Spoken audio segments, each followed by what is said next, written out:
Hello, friends. So, a couple people have asked if they could see my session 0 because I did say that it's a PowerPoint presentation. So, I figured I would go through it here and kind of show you some of the highlights of it and see if it works for you.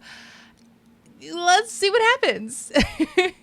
So, I did make this a slideshow and I did add some animations and things just to be like silly goofy. And I did call it Shit You Should Know About Curse of Strahd. So welcome to session 0, bitches. And yeah, I'm going to make it swirl and whirl and all that fun stuff. So the first slide, I go over all of the like the different themes that I have going on in the game. My little home world take on it, I guess you could say, which is like if you act badly, little one, you'll end up in Barovia. It's where all the bad children go. So in my take for Curse of Strahd, it's sort of like this fairy tale that people know of Barovia, and when people vanish and go missing, they're just taken by the mists. It's kind of like people's way of not being able to accept that someone has passed. Oh no, they just went to Barovia. And that's what most people think Barovia is.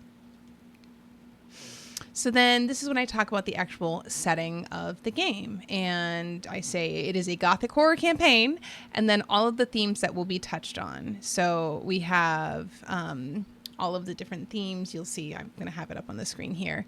And what are your hard stops? So I talk about, again, like lose-lose situations, how player death can happen in the game, and those sort of things. Then again, we talk about some of the triggering things that are in this game. Then I move on to my house rules. And so if you've seen a few videos before, you're going to see most of these popping up in there anyway, which is like, you know, this is where we talk about taking potions, how that works, deal with the devil. If I go down, you're taking me with me. For character creation, I do roll 4d6 and drop the lowest. And if the number's below 72 cumulatively, toss it, because you don't really have that powerful of a character. Talking about natural 20s outside of combat, critical hits, and then I let my players decide if they wanted to do the Chris Perkins method. I wrote this before I knew that it was the Chris Perkins method. I think I heard Ginny D talk about it. So then I talked about death saves and if a character dies, and this whole bit here is literally word for word how Critical Role talks about their ritual rules and how those work. And then I talk about casting Revivify in combat and how the starting DC is 10, and then they just have to roll on that. And the other thing that I have is if people die in Barovia, they will have to suffer for it, and they end up rolling on the temporary madness. Then I talk about more home rules with like the cost for spell components, casting when you don't have slots open. And I don't have any banned races, so that's something else that I touch on. No banned races or spells. If you want silvery barbs, just know I'll have it too. And then I discuss if you have a third-party class or spells or Unearthed Arcana or Homebrew, we have to review it together first. I am fine if you want to play an out-of-pocket class per se, but it does need to be balanced, and we need to review that together. And if you're not willing to make changes, I can't let you play that if it doesn't fit the needs that we have for the game, and just making sure, again, that it's not, OP. Then I talk about the expectations that I have for all of my players at the table. So we talk about each player is going to have their own story arc. So please don't kill their NPC dad for XP. That did actually happen in a game that I was in my very first table I ever sat at. That was something.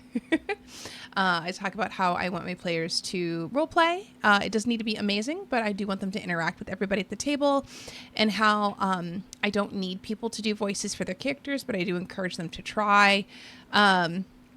And I will assume that you are saying something in person unless you say my name or DM or state this is about the table.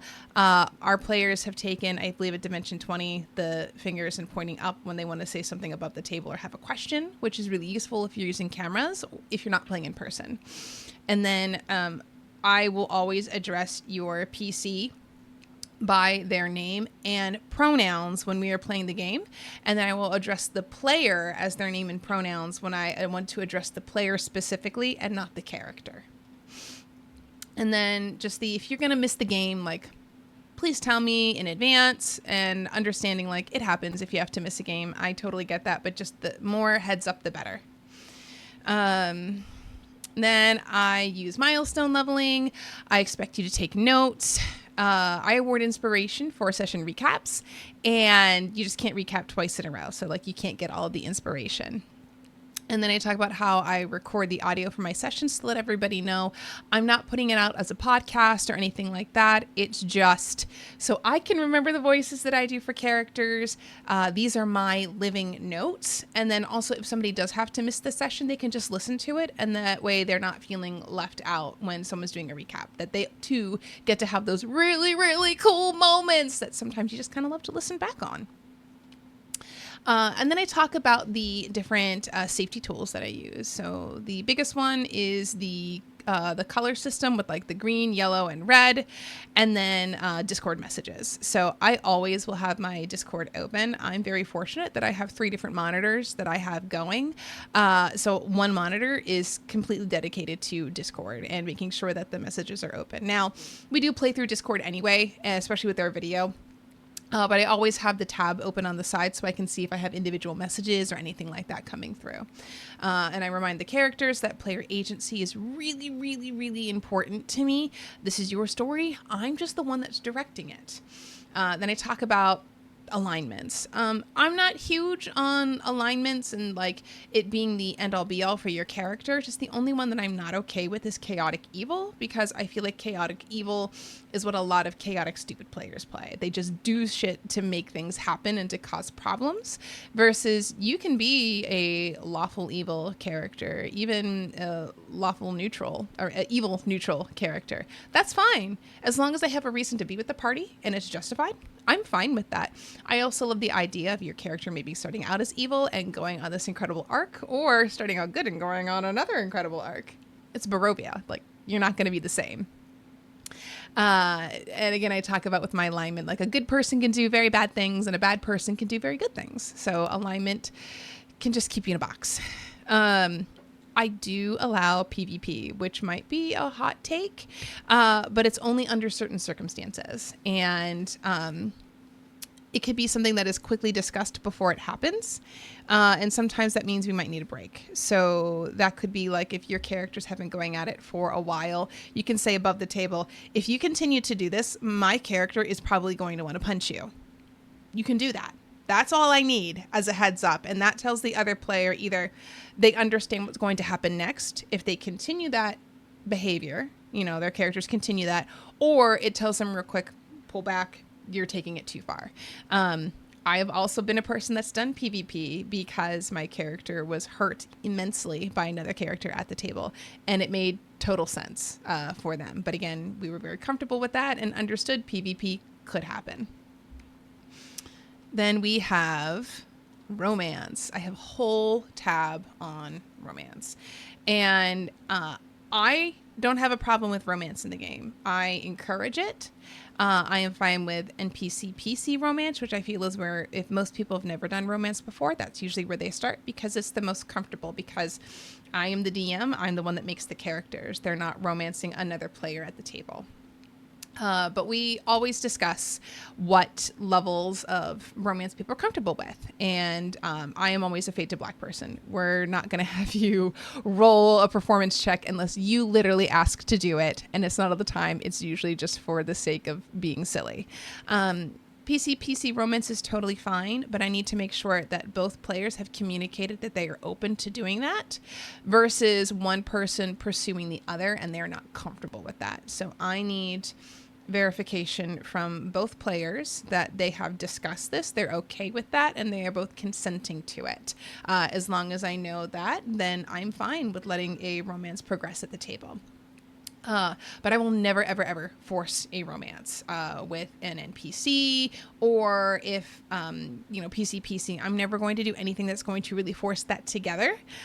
Maybe a little nudge here or there if that's something that you've expressed wanting to have happen. But again, I'm never going to force a romance down your throat because that's just not for some people. And also, like, it can be really icky sometimes. And consent is its own magic. So, one of the things that I do at the beginning of all of my campaigns now is rumors. Rumors is like one of my absolute favorite things that I picked up when I ran Curse of Strahd the last time, of your character writing rumors about themselves. So if they're at a table with 4 people, they're going to write 3 rumors. 1 rumor goes to each of those players. The rumor can be true, false, or somewhere in between. It just needs to be something that you're comfortable being confronted with later. So you can write as challenging of a rumor about yourself or as unconfronting as you'd like. The idea is that everybody in this world has heard of you at some point, and then it gives you something more in-depth to talk about, especially on the early on parts of the game, or the player characters themselves might have a preconceived notion about this person and treat them a certain way, and then that can come out later. So I think it just encourages better role play, and makes your first kind of couple like fireside chats not be like, oh my gosh, the weather, oh, what happened with our cart, or anything along those lines. And then I had a little video that played, which was an animatic of Welcome to Barovia. And after that plays, then it's just asking my players, do you have any questions? If not, let's fucking roll some characters, bitch. I try to make these fun and playful simply because Curse of Strahd is not a fun nor playful campaign. And the module does recommend that you throw in humor as much as you can. And dark humor is my favorite kind of humor. So I will throw that in wherever I can to make people feel more comfortable. So, I guess that's it. That's my PowerPoint presentation for my session 0. And hopefully it's good enough for you. Thank you. And maybe that helped. Let me know.